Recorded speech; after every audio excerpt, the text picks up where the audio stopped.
आज की पहली स्टोरी की तरफ बढ़ते हैं। तो भाई कोडी रोड्स ने रिसेंटली बम्प के शो में क्या कहा कि गई वो जो हमारा ईगल वाली भाई टाइटल होती थी WWE की, वो यहाँ पर उसको वापस लाना चाहते हैं। तो भाई उन्होंने यहाँ पर कहा कि जब मैं भाई छोटा था तो भाई यहाँ पर वो जो विंग्ड ईगल वाली भाई टाइटल थी वो यहाँ पर होती थी और भाई लोग उसको काफ़ी ज़्यादा जो है वो पसंद करते थे। उन्होंने कहा कि भाई जो आज का डिज़ाइन है वो भी काफ़ी ज़्यादा अच्छा है, जिसमें जायंट W करके लिखा हुआ है और भाई वो जो कंपनी है उसकी प्रमोशन के हिसाब से काफ़ी ज़्यादा अच्छा है। और भाई उन्होंने ये भी कहा कि मैंने एक दफ़ा इंटरकॉन्टिनेंटल चैंपियनशिप भी चेंज की थी और भाई मुझे याद है शायद वो वाइट कलर के पट्टे वाली भाई वो ले आए थे। तो उन्होंने भी यहाँ पर कहा कि भाई वो काफ़ी ज़्यादा वैसे तो बेहुदा लगी थी, लेकिन भाई अगर मुझे वो मौका मिलता है कि मैं रेसलमेनिया में किसी तरह से भाई मिरेकल पुल ऑफ कर सकूँ और किसी तरह से भाई ये जो रेसलमेनिया जो कि भाई सबसे बड़ी रेसलमेनिया है, ऑब्वियसली भाई उनके लिए तो सबसे बड़ी रेसलमेनिया यही होगी। तो उन्होंने कहा कि मैं वो चीज़ ज़रूर करना चाहूँगा, मतलब ये मेरी फैमिली की भाई एक ड्रीम कह लेके है कि ये एक मतलब उन्होंने कहा may be it's just a pipe dream, मतलब ये उन्होंने भाई यहाँ पर कहा कि ये मेरी एक तरह की ड्रीम है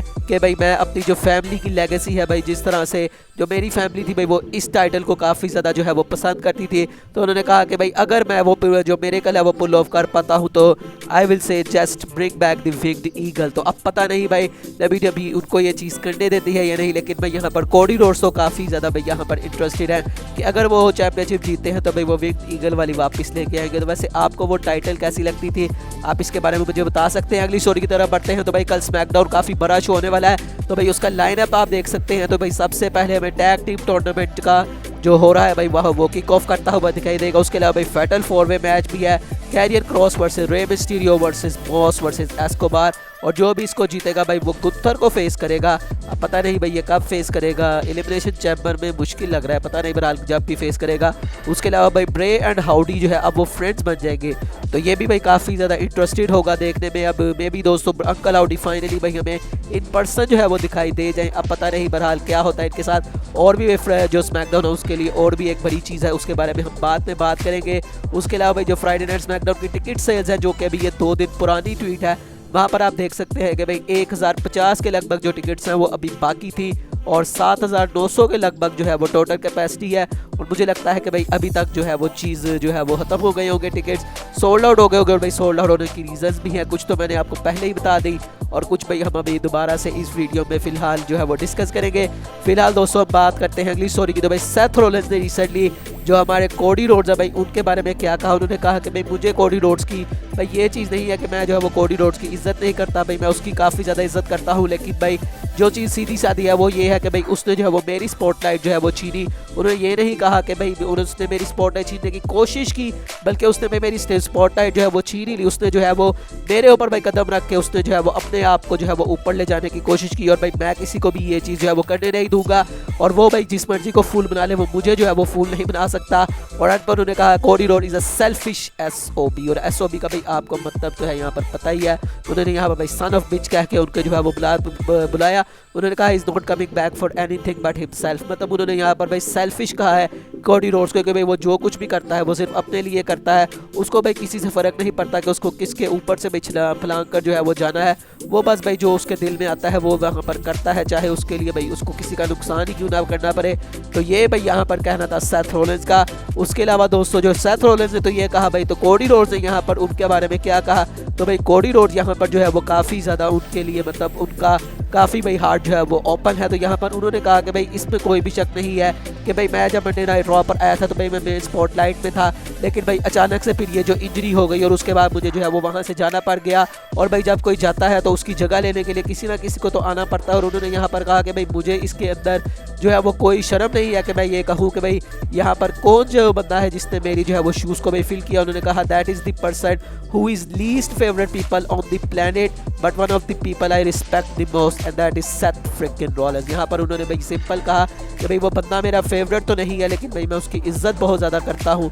और सेथ रोलिंस भाई वो बंदा है जिसने जब मैं नहीं था तो भाई उसने मेरे शूज़ को जो है वो फिल किया, और भाई जो जगह मैं यहाँ पर खाली छोड़ के गया था वो उसने यहाँ पर फिल किया। और अब कह सकते हैं कि हाँ भाई उन्होंने सही भी कहा है। जिस तरह से भाई जो सेथ रोलिंस है वो भाई ओवर द ये मंथ्स भाई उनकी जो परफॉर्मेंस जा रही है, जिस तरह से भाई फैंस एकदम से उनको पसंद करने लग गए हैं। पहले भाई वो एक हील सुपरस्टार थे, एकदम से भाई वो फेस में जो टर्न हुए हैं भाई वो काफ़ी ज़्यादा यहाँ पर देख के जो है वो मज़ा आ रहा है। उसके अलावा भाई कोडी रोड्स ने यहाँ जो केविन ओवेंस है उनके बारे में भी बात की। उन्होंने कहा कि भाई हर ग्रुप की कुछ एक भाई होती है टाइम जब भाई वो जो है मतलब डोमिनेट यहाँ पर करता है। और उन्होंने कहा कि भाई अब मैं जो है वो इस पूरी स्टोरी लाइन में आ चुका हूँ और भाई मैं अब जो है वो रेसलमेनिया को मेन इवेंट करने वाला हूँ। और अगर आप किसी भी फैक्शन की बात करो, DX एवोल्यूशन कोई भी हो भाई, सबका एक ऐसी पॉइंट होती है भाई जहाँ पर वो आके भाई टूट जाती है। तो यहाँ पर उन्होंने कहा कि भाई जो कुछ भी भाई केविन ओवेंस के साथ हुआ वो काफ़ी ज़्यादा यहाँ पर गलत था रॉयल रंबल में। और भाई मैं विश करता हूँ कि भाई काश मैं वहाँ पर मौजूद होता और मैं भाई यहाँ पर आता केविन ओवेंस की मदद करने के लिए। तो मतलब केविन ओवेंस की यहाँ पर भाई वो मदद करना चाहते थे, लेकिन उन्होंने कहा कि भाई मैं वहाँ पर था नहीं। तो पता नहीं बहरहाल कि वो कहाँ थे बहरहाल, लेकिन ये भाई स्टोरी लाइन है, जाहिर है वहाँ पर वो आ नहीं सकते थे क्योंकि भाई जो फिर सैमी ज़ेन का सारा चक्कर है भाई वो किस तरह से यहाँ पर जो है वो WWE चलाती।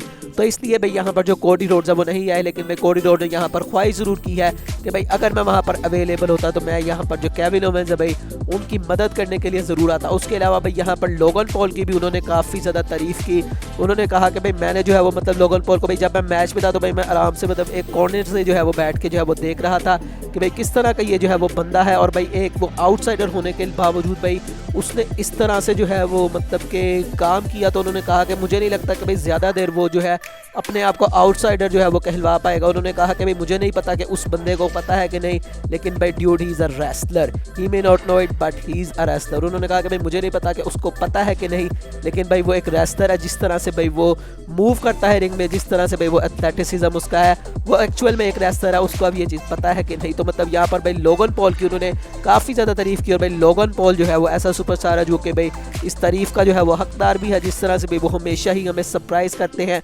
अपनी परफॉर्मेंस से। बहरहाल फैंस पता नहीं भाई USA के फैंस उनको इतना क्यों पसंद नहीं करते भाई, वो जब भी आते हैं इतना खास उनको रिएक्शन क्यों नहीं देते पता नहीं। बहरहाल वैसे मुझे तो वो काफ़ी ज़्यादा अच्छे लगते हैं। अगली स्टोरी की तरफ बढ़ते हैं। तो भाई केविन ओवेंस को फर्स्ट टाइम ये भाई टेरी 16 जो कि उनके फादर है भाई उन्होंने ये पिक्चर लगाई थी। तो फर्स्ट टाइम भाई यहाँ पर रॉयल रंबल के बाद उनको स्पॉट किया गया है। और शक्ल से पता नहीं ऐसा लग रहा है शायद नींद पूरी नहीं हुई, उनकी आंखें काफ़ी ज़्यादा मुझे जो है वो मोटी मोटी लग रही हैं। तो शायद भाई यहाँ पर काफ़ी ज़्यादा काम होता है, उनको नींद पूरी नहीं हुई इस तरह से लग रहे हैं। वैसे भाई यहाँ पर वो फिज़िकली जो है वो बिल्कुल फिट हैं। तो फैंस जो है वो काफ़ी ज़्यादा उनके बारे में भाई परेशान थे। हमने भी भाई काफ़ी ज़्यादा देर से उनको देखा नहीं था, मतलब रॉयल रंबल के बाद से उनको देखा नहीं था। तो भाई अब उनको देख लिया है और वो जो है वो अब जो है वो ठीक है। और अभी भाई वो जो मतलब जो हमारी स्टोरी लाइन है भाई उससे अभी वो बाहर रखेंगे मतलब कुछ देर के लिए भाई WWE ने केविन ओवेंस को यहाँ ऑफ दिखाया जाएगा। और मैं भी दोस्तों एलिमिनेशन चैम्बर में या एलिमिनेशन चैम्बर के बाद हमें केविन ओवेंस का रिटर्न होते हुए दिखाई दे। और उसके बाद भाई वो सैमी ज़ेन के साथ मिलके कुछ ना कुछ जो है वो करें और टैग टीम चैंपियनशिप के लिए जाएं। अगली स्टोरी की तरफ बढ़ते हैं। तो भाई रेसलमेनिया 39 का एक काफ़ी बड़ा मैच जो कि भाई WWE इस वक्त प्लान कर रही है और वो है दोस्तों a triple threat match for the intercontinental championship, Gunther versus Sheamus versus Drew McIntyre. और भाई ये मैच काफ़ी ज़्यादा यहाँ पर बड़ा हो सकता है क्योंकि भाई इसमें जो तीनों ही कंपेटिटर्स है भाई अगर हम उनकी इन रिंग स्किल्स की बात करें भाई वो काफ़ी ज़्यादा यहाँ पर बढ़िया है। तीनों ही बड़े बड़े मैचेस देने के लिए जाने जाते हैं। गुंथर को तो भाई हमने अपनी रिसेंटली देख लिया रॉयल रंबल में भाई उन्होंने क्या किया। उसके अलावा भाई शेमस और मैकिंटायर को भी हमने ओवर द ईयर्स भाई देखते ही आ रहे हैं। और इन तीनों ने भाई आपस में एक दूसरे के साथ भाई सिंगल्स मैच तो किए हुए हैं और काफ़ी अच्छे अच्छे मैचेस लड़े हुए हैं, लेकिन भाई अभी तक ट्रिपल थ्रेट मैच इनका आज तक कभी हुआ नहीं है।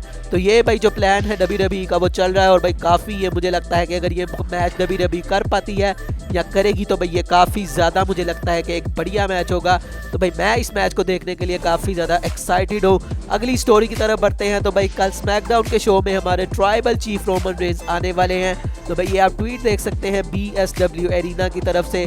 तो यहाँ पर भाई उन्होंने यहाँ पर लिखा हुआ है कि रोमन रेंज भाई February 3 का जो होने वाला है फ्राइडे नाइट स्मैकडाउन का शो भाई वहाँ पर आने वाले हैं। और दोस्तों सिर्फ यहाँ पर आने ही नहीं वाले बल्कि ये आप ज़ीरो न्यूज़ की ट्वीट भी इस वक्त देख सकते हैं। उन्होंने यहाँ पर लिखा है कि रोमन और सैमी का फाइनली दोस्तों हमें फेस ऑफ देखने को मिलेगा एट स्मैकडाउन। भाई जे उसो यहाँ पर नहीं है। अब ये उन्होंने यहाँ पर लिखा है they won't be there to further the story line, मतलब यहाँ पर जो सैमी ज़ेन और रोमन रेंज की स्टोरी लाइन है भाई उसको अभी तक जो है वो मतलब स्पॉटलाइट में रखा जाएगा। और इस वजह से दोस्तों जो जे उसो है वो हमें यहाँ पर देखने को नहीं मिलेंगे, सिर्फ यहाँ पर सैमी ज़ेन और रोमन रेंज होंगे। अब पता नहीं सिर्फ ये इस हफ्ते के लिए बात की गई है या फिर आगे भी जब तक एलिमिनेशन चैम्बर तक इनका मैच नहीं होता तो जे उसो में नहीं दिखाई देंगे। मुझे लगता है सिर्फ इस हफ्ते की बात है, क्योंकि भाई इतना टाइम नहीं है, क्योंकि भाई कोडी रोड्स के साथ भी जो स्टोरी लाइन है भाई उसको भी चलाना है साथ साथ। तो मुझे लगता है कि भाई यहाँ पर एक आधे हफ्ते के बाद जे उसो भी वापस आ जाएगी, क्योंकि भाई ये चीज़ हम मिस नहीं करना चाहते और ज़्यादा इंतजार हमसे नहीं होता भाई। सब कुछ जो है सबको भाई लेके आओ और सब स्टोरी लाइन को भाई ये चलाओ, जे उसो को भी, सैमी ज़ेन को भी भाई इसको देखने के लिए जो है हम लोगों से इंतजार नहीं होता। तो बहरहाल भाई कल का फ्राइडे नाइट स्मैकडाउन का शो काफ़ी बड़ा होने वाला है। सैमी ज़ेन फर्स्ट टाइम आने वाले हैं face to face against his former tribal chief Roman Reigns. भाई काफ़ी अजीब लग रहा है ये कहते हुए, लेकिन भाई अब फॉर्मर ट्राइबल चीफ वो बन चुके हैं उनके। तो भाई काफ़ी ज़्यादा एक्साइटेड होगा कल के स्मैकडाउन का शो कि किस तरह से भाई इन दोनों की जो स्टोरी लाइन है वो आगे चलाई जाती है और मे भी दोस्तों कोई फिजिकल एक्शन भी हमें देखने को मिल जाए। तो काफ़ी मज़ेदार होने वाला है शो। फिलहाल दोस्तों आज की वीडियो यही तक थी, अच्छी लगी हो तो लाइक कीजिएगा और चैनल को सब्सक्राइब लाजमी कीजिएगा। मिलेंगे नेक्स्ट वीडियो में, अल्लाह हाफिज़।